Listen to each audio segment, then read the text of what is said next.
Ben ritrovati dalla redazione.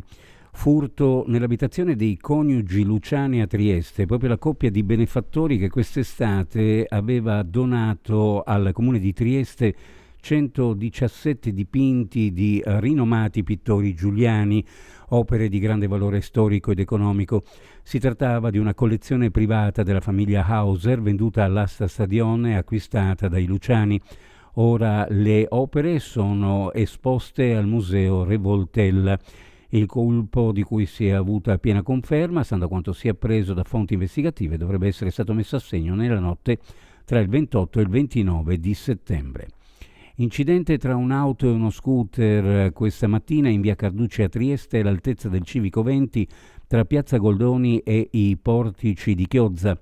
Ferito in modo non grave il conducente del ciclomotore, che è sempre rimasto cosciente.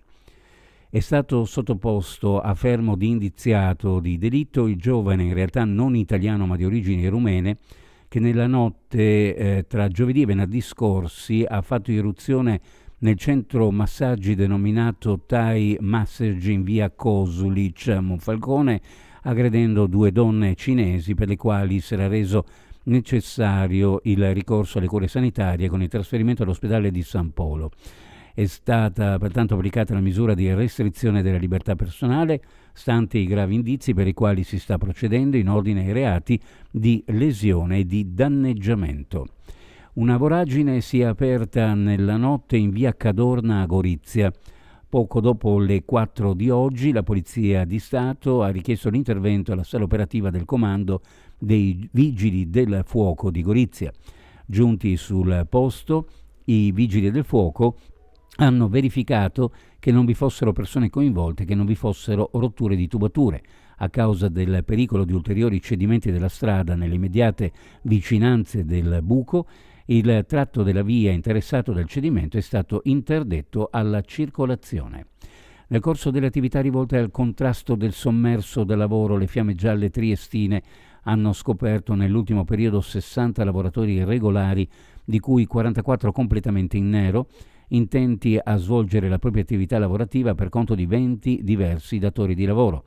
Le attività si inseriscono all'interno di un ampio dispositivo di controllo teso a scoraggiare l'utilizzo e l'impiego di manodopera irregolare e non regolarmente assunta.